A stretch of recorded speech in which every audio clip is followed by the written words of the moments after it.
Hola, buenas noches a todos, bienvenidos de nuevo a este pequeño rincón del cinéfilo.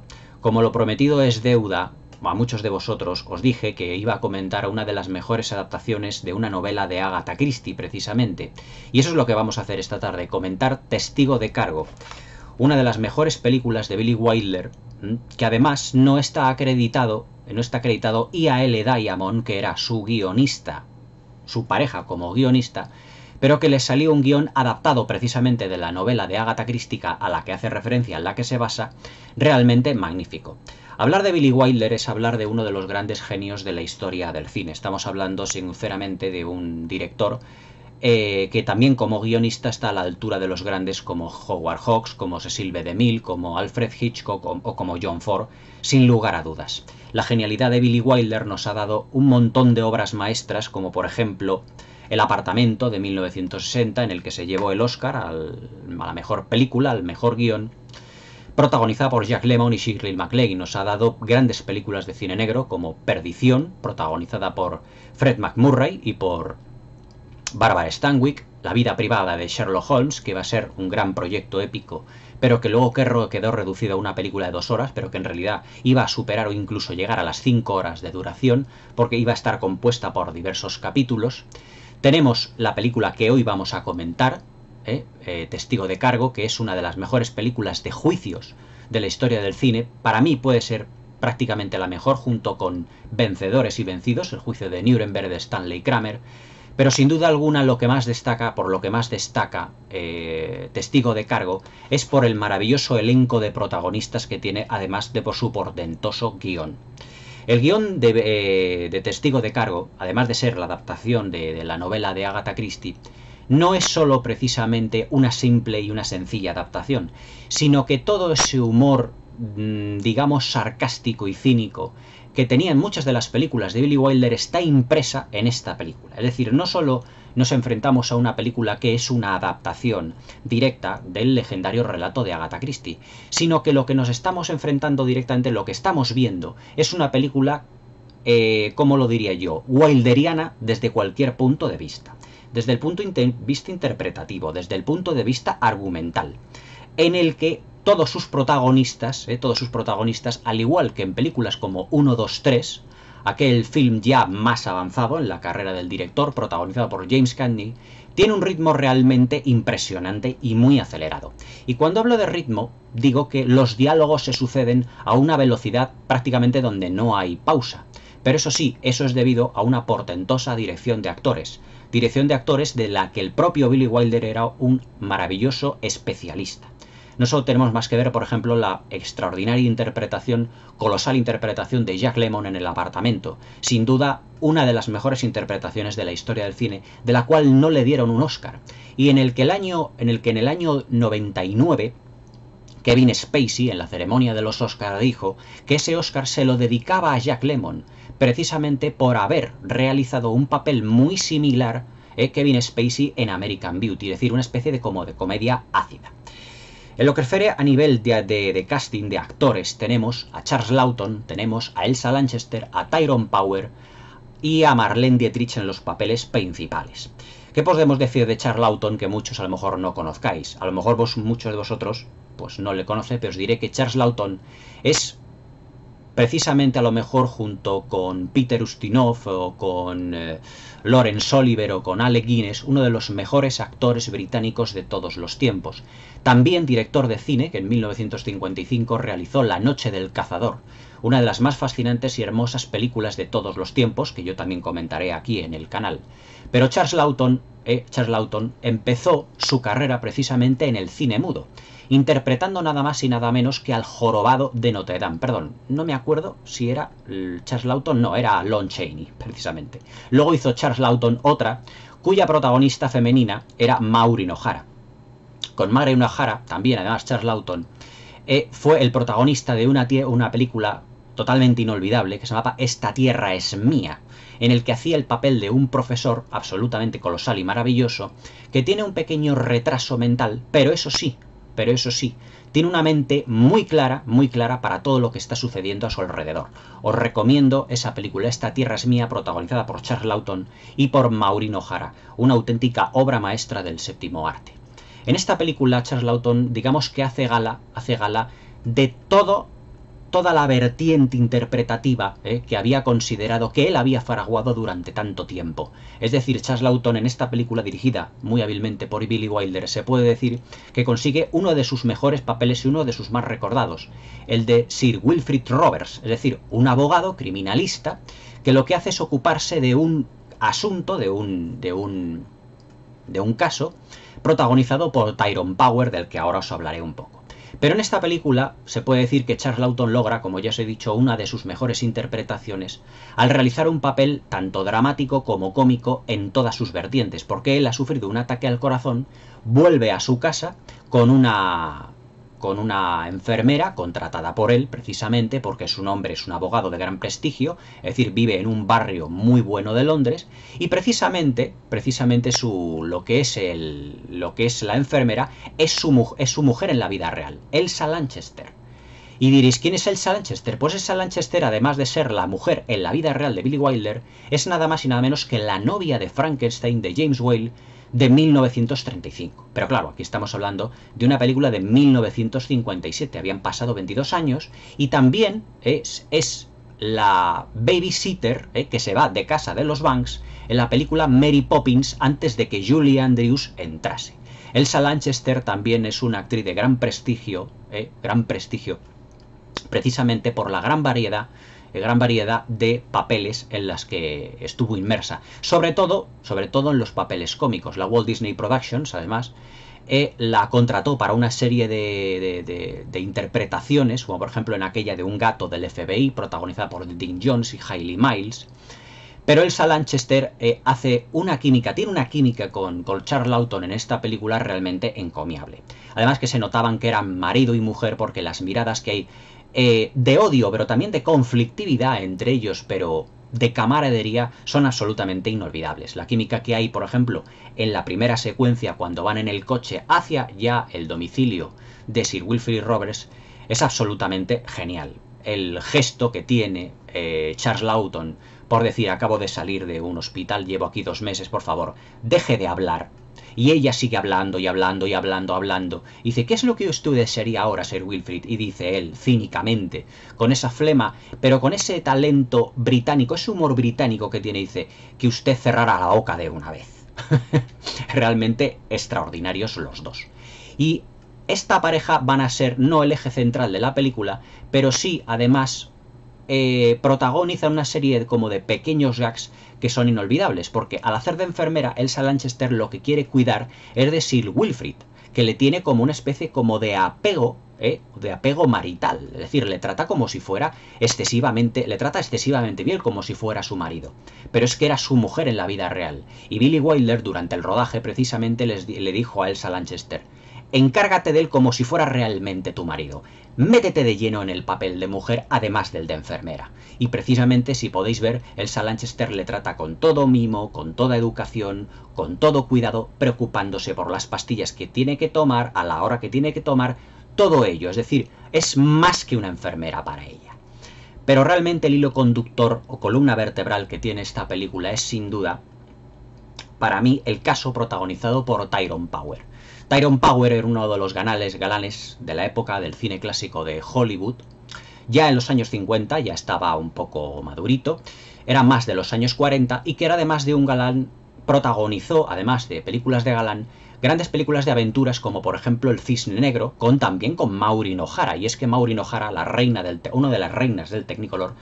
Y ahora que hablo de las reinas del Technicolor, permitidme que haga un pequeño inciso, tengo que hacer un especial de reinas del Technicolor, que fueron todas aquellas actrices que brillaron con luz propia en la época dorada de Hollywood, que estuvieron Maureen O'Hara, Yvonne de Carlo, Eleanor Parker, Rhonda Fleming. Evidentemente, no a Marilyn Monroe se la mete dentro de ella, porque el Technicolor no era su fuerte, era otra especie, pero eran actrices que no eran grandes actrices, pero que brillaban con luz propia. También la mexicana María Montez, por ejemplo, se la considera otra de las reinas del Technicolor. Fijaos, una mexicana en aquel entonces, María Montez, una una sorprendente actriz bajo mi punto de vista, que protagonizó no pocas películas de aventuras, como por ejemplo La Reina de Cobra. Pero bueno, esta ya os iré hablando ya posteriormente a lo largo de la vida del canal. Y finalmente tenemos a Marlene Dietrich. Marlene Dietrich en esta película no es que sea, digamos, la oveja negra de la interpretación, pero ya no era el momento. Marlene Dietrich contaba en esta película ya con 57 años y su momento en Hollywood ya había pasado, porque Marlene Dietrich es una actriz que venía precisamente casi del cine mudo, intérprete y protagonista de una inolvidable obra maestra que se llamaba El Ángel Azul. El Ángel Azul, dirigida por Joseph Stenberg, en el que interpreta a una cabaretera que vuelve loco de amor, enamora a un profesor solitario interpretado por Emil Jannings. Emil Jannings, os puedo decir que es para mí uno de los mejores actores de la historia del cine. Hizo la mayor parte de su carrera dentro del cine mudo y protagonizó algunas de las mejores películas de cine mudo, incluso dirigidas por Friedrich Wilhelm Murnau, como por ejemplo El Último, que es una película eminentemente visual, y sobre todo Fausto, del que ya os puse algunas imágenes para ver si adivinabais a qué película me estaba refiriendo. Pero de Fausto ya hablaré un poco más adelante, porque esa es una película a la que hay que dedicar un especial debido a la riqueza de sus imágenes, y ya no solo a la riqueza de sus imágenes, sino al grado de complejidad que consiguió Murnau en lo que se refiere a iluminación y a narrativa, y al gran avance profundo en lo que se refiere a las superproducciones que tuvieron lugar dentro de la etapa muda, precisamente. Con estos cuatro protagonistas, pues Billy Wilder consigue una obra maestra redonda. Pero también hay una actriz que hace unos pequeños cameos que es totalmente inolvidable. Y volvemos a La novia de Frankenstein, porque es que hay una actriz que se llama Una O'Connor, que es el ama de llaves de una de las amantes amigas del personaje de Tyrone Power. Pero para hablaros de ella, primero os voy a hablar más o menos de lo que es el argumento. No os quiero desmadejar todo ese argumento porque, claro, es una novela de Agatha Christie y no puedo desvelar el misterio. Por eso este vídeo no va a ser excesivamente largo. Lo que os quiero decir es que Tyrone Power se presenta en el bufete de abogados de Charles Lawton, de Sir Wilfrid Roberts, y le dice que quiere que lleve su caso porque estaba saliendo, precisamente viéndose con una mujer a que él consideraba su amiga, pero que un día aparece fallecida en su casa. Y que todas las pruebas apuntan a que él es el principal autor de ese asesinato, de ese homicidio. Pero él llega a su casa, tiene un corte en la mano, y este hombre, Tyrone Power, habla con su mujer y su mujer está dispuesta a testificar a su favor. Pero claro, Sir Wilfrid Roberts no cuenta con que Marlene Dietrich, que es la que hace de mujer de Tyrone Power, que además se han conocido precisamente durante la Segunda Guerra Mundial, es decir, una especie de matrimonio que está muy calculadamente ambiguo si Marlene Dietrich quiere o no quiere a Tyrone Power, si le quiere, digamos, por amor directamente a él, o por, digamos, agradecimiento por haberle sacado de un tugurio al que la trataban como una auténtica prostituta, como una auténtica basura. Está muy bien calculado esa ambigüedad para luego el giro final de la película. Se puede decir que esta mujer, Marlene Dietrich, interpreta a la mujer de Tyrone Power, pero lo que hace precisamente Sir Wilfrid Roberts es no tenerla en cuenta para el juicio, porque claro, un testigo de una mujer enamorada, pues según el abogado, pues no sería una baza para el fiscal, porque claro, el fiscal diría al juez, es que claro, al ser su mujer y estar enamorada, siempre va a testificar a su favor precisamente. Pero luego veremos que la cosa no va a ser así, teniendo uno de los grandes giros la película. La película, argumentalmente, hasta que llega el juicio, está llena de giros argumentales que van añadiendo riqueza a la trama. Pero todo está contado con un efecto, digamos, la película es muy lineal argumentalmente, pero con una precisión milimétrica en lo que se refiere, ¿cómo os diría yo? Una precisión milimétrica en los diálogos, en el tempo narrativo, en el ritmo. O sea, durante 2 horas de proyección la película no baja de ritmo y de interés en ningún momento. Porque Billy Wilder fue aquel director que dijo, para atrapar a un espectador lo que tienes que hacerle desde el primer momento es sorprenderle con una escena impactante, sea de la naturaleza que sea. Aquí tenemos, evidentemente, pues la conversación entre Elsa Lanchester y entre Charles Laughton, toda llena de comicidad. Y al principio parece que estamos delante de una comedia. Pero todo esto no es así, porque se va tornando en drama la película poco a poco, con ligeras pinceladas de comedia que se van difuminando a lo largo de la trama. Es decir, la película empieza como una comedia, pero termina siendo un auténtico drama, y además de los grandes. Y en todo este embrollo tenemos a Sir Wilfrid Roberts, a Charles Laughton, a Marlene Dietrich, a Tyrone Power, y también tenemos, evidentemente, a Elsa Lanchester. Tyrone Power pues salía con esta mujer y aparece fallecida. Pero claro, el ama de llaves de esta mujer que era adinerada, de la amiga de Tyrone Power, testifica en contra porque no le caía muy bien.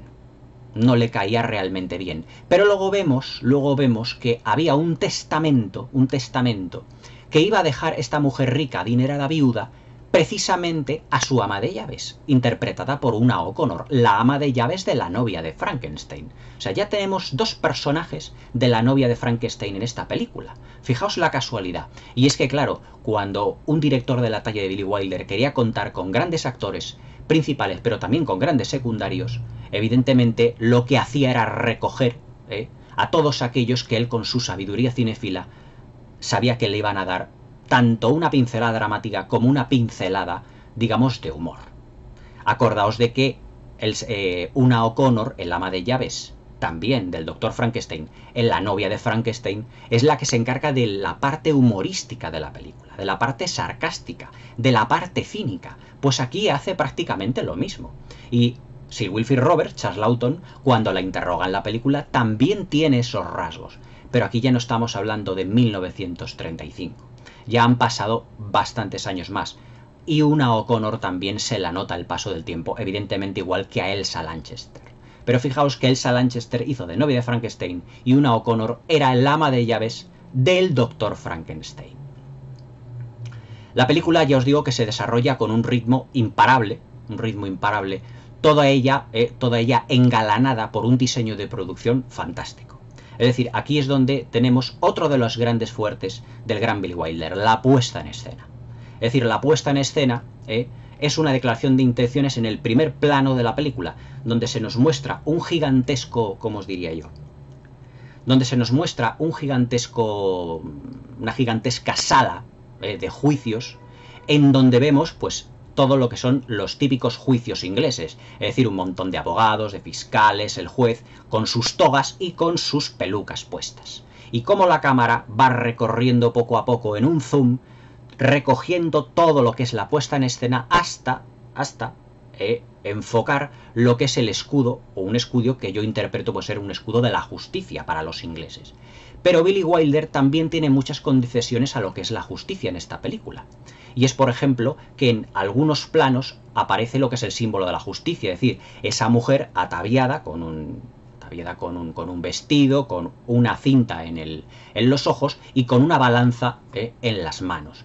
Es decir, aquí lo que se nos está dando de lleno a entender es que es una película eminentemente judicial. Es decir, no es la comedia al principio que se pretendía o que se esperaba.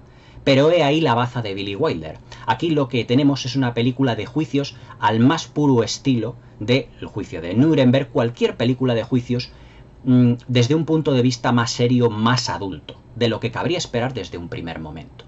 Pero claro, con la flema y con el humor cínico que Billy Wilder precisamente había puesto en su guión. Billy Wilder además siempre tenía a un colaborador típico que era E.A.L. Diamond, pero que en esta película no está presente. Es decir, E.A.L. Diamond no escribió el guión, no escribió la adaptación de Agatha Christie. E.A.L. Diamond además fue la pareja de Billy Wilder en lo que a guiones se refiere. Casi todos los guiones brillantes de Billy Wilder, de las películas de Billy Wilder, aunque este no estuviera, también el guión es excepcional, se puede decir que es la mano derecha en lo que se refiere a guiones de Billy Wilder. El guión, por ejemplo, de La vida privada de Sherlock Holmes, el guión si mal no recuerdo si es de también En bandeja de plata, o sea, muchos de los grandes guiones de Billy Wilder también estaban secundados por I.A.L. Diamond. Es muy célebre en la historia de Hollywood cuando le preguntaban a I.A.L. Diamond y a Billy Wilder quién era el que había escrito las mejores líneas de diálogo de cada película. Y siempre todos ellos, o sea, los dos, esquivaban la pregunta diciendo, no, lo hemos hecho todo a la limón. Pero eran muy famosas además, las broncas que tenían los dos, porque eran como el perro y el gato. Tenían una especie de relación como de amor-odio, Billy Wilder y I.A.L. Diamond. ¿Por qué? Pues porque muchas veces no estaban muy de acuerdo, y hasta que llegaban a pulir un guión, pasaba mucho tiempo. Es decir, los guiones de las películas de Billy Wilder son guiones que si vosotros los escucháis, los diálogos, no tienen ninguna frase gratuita.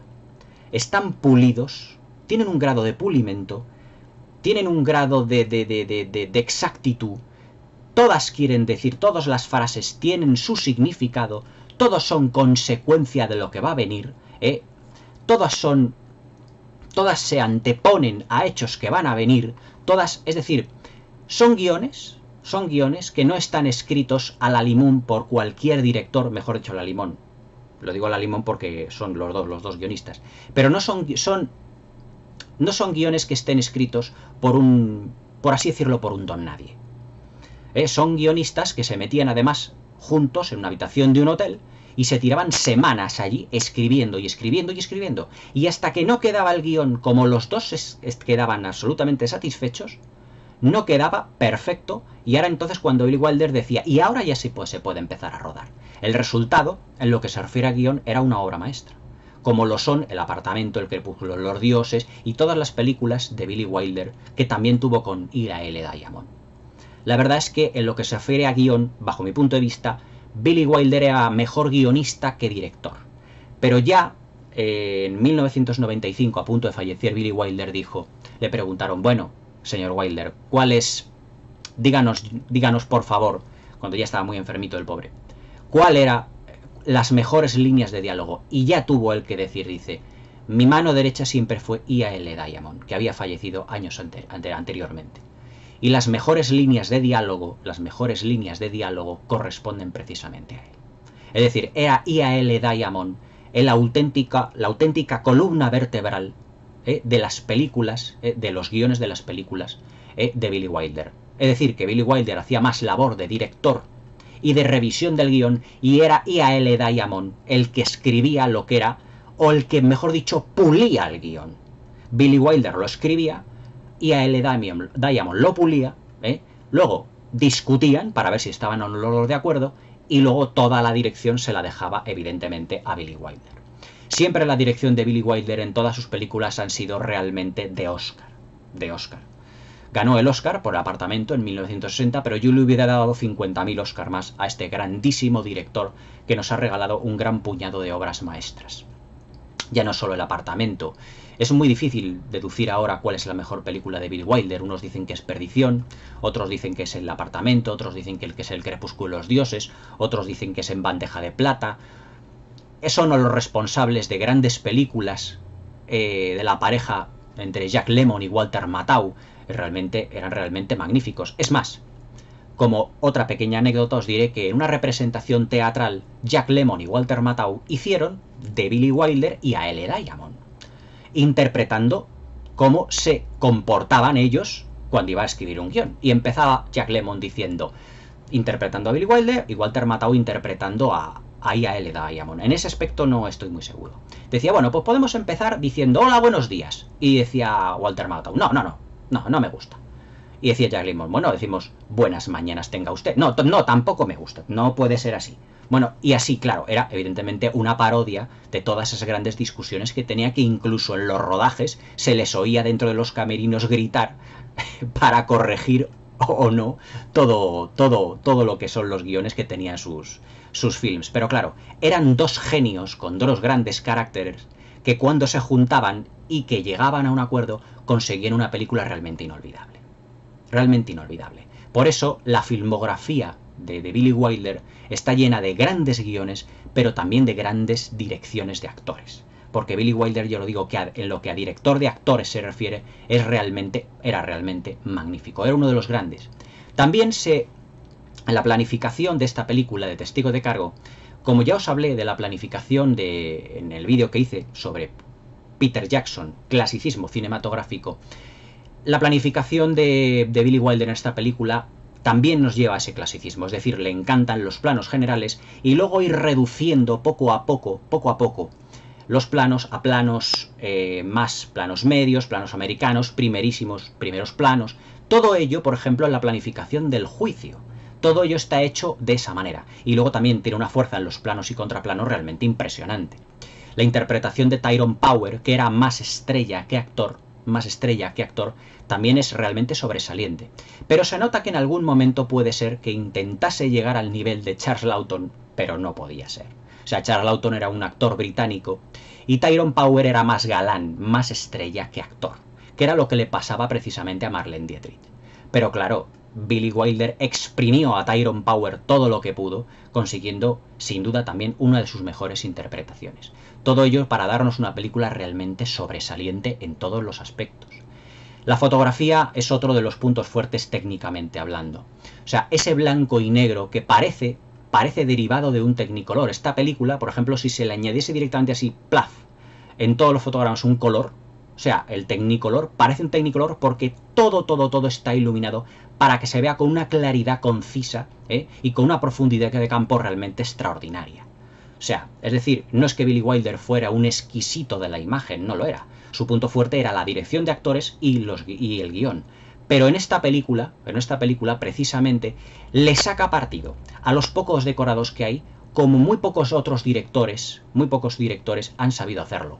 El despacho de Sir Wilfrid Roberts, todo lo que es la sala de los juicios, enfocada desde muchos puntos de vista, incluso el atril donde están puestos los testigos, está enfocado desde muchos puntos de vista, en picado, en contrapicado, desde un lateral, desde el otro, desde el punto de vista del juez, desde el punto de vista del fiscal, desde el punto de vista del abogado defensor, es decir, de Sir Wilfrid Roberts, es decir, de Charles Laughton, el palco donde se sitúa la gente que quiere ver precisamente el juicio, donde hay uno de los espectadores que es uno de los puntos clave de la película, pero no os quiero desvelar evidentemente el argumento, sino que quiero que la descubráis por vosotros mismos.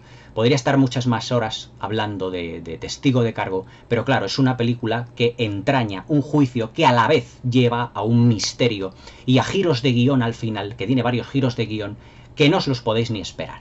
Por eso no os quiero yo desmadejar todo, porque realmente esta película hay que verla. Solo os puedo decir que Testigo de Cargo es una obra maestra del cine. Es una de las películas que siempre serán recordadas por la maestría de un genio como Billy Wilder. Esta es otra de las obras maestras en la que el genio Billy Wilder nos dio a través de toda su vida, a lo largo de toda su vida, a lo largo de toda su filmografía, y con una dirección de actores y un guión envidiable. Es decir, es una película en la que no es necesario ni jaleos, ni follones narrativos, ni caos. Es decir, como os diría yo, es decir, es una película de estructura lineal, pero que en realidad se atrapa muy fácilmente. ¿Pero por qué se atrapa muy fácilmente? Porque aunque sea sencilla en su narrativa, es muy compleja en todo lo intrínseco que lleva, en todo lo soterrado, en todos los dobles sentidos que tienen sus diálogos. Atención a los diálogos y a la puesta en escena de Testigo de Cargo. Una obra de arte, una obra maestra que sin duda pasará, ya ha pasado a la historia del cine, como una de las grandes producciones, sin duda, ya no de Billy Wilder, sino de los dramas judiciales. Para mí, junto con El juicio de Nuremberg o Anatomía de un asesinato, otra gran película de juicios de Otto Preminger, que ya os comentaré más adelante, es una de las grandes y sin duda la mejor adaptación o una de las mejores adaptaciones de una novela de Agatha Christie que se ha hecho jamás. Y eso no es moco de pavo. Os dejo con Charles Laughton, con Tyrone Power, con Elsa Lanchester y con Marlene Dietrich. 4 colosos de la interpretación, algunos menos que otros, pero con un guión y con una dirección realmente excelsas. Esta película es para recordar. Esto no es una película que caerá en el olvido, ni muchísimo menos. Esto es una obra de arte que ya desde el año 57 sigue estando en vigencia. Y han pasado la friolera de casi 70 años de su película. Pero sigue editándose en Blu-ray. Testigo de Cargo, una auténtica maravilla que no os podéis perder bajo ningún concepto. Os la recomiendo fehacientemente. Vais a descubrir una película como pocas, de un genio llamado Billy Wilder. Hasta mañana.